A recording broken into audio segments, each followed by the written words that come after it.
The Brightness of Light is about the path of Georgia O'Keeffe from young, aspiring artist to the end of her life. And it's told through the letters between O'Keeffe and her eventual husband, Alfred Stieglitz. In 1916, Stieglitz was the most important promoter of contemporary art in the world. And he got a hold of some early charcoal drawings of O'Keeffe, and he was taken by them.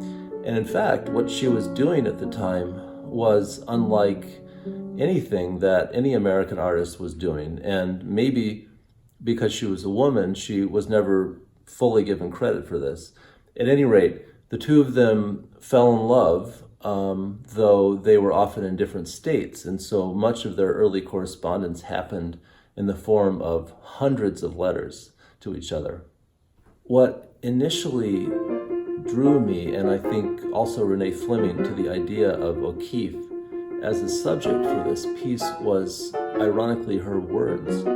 She said, "My first memory is of the brightness of light all around." And in fact, the sun is constantly being referred to in her letters. She's describing it in different ways, and it's hard to think of O'Keeffe without thinking of the sun, the way she depicts it in her paintings, or just thinking of her in the desert with the sun beating down on her. I think the sun throughout this piece, it becomes a metaphor for various things.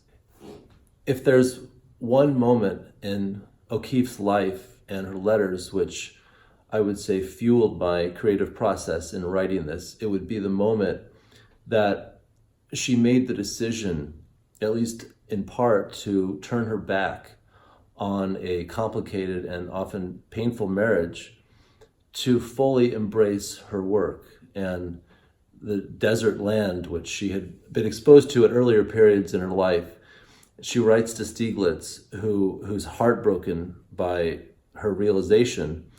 She says, "I must write to you and tell you what living here means to me. And think of me with hands like dark brown gloves."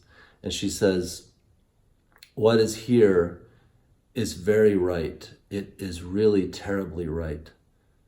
Throughout the many months of creating the libretto for this piece out of hundreds of letters, I gained an immense respect for the quality in O'Keeffe's work, which Stieglitz is always referring to as her whiteness, which doesn't mean what you think it means, but he was referring to her sort of purity and her clear identity, which she is able to keep inviolate throughout her career.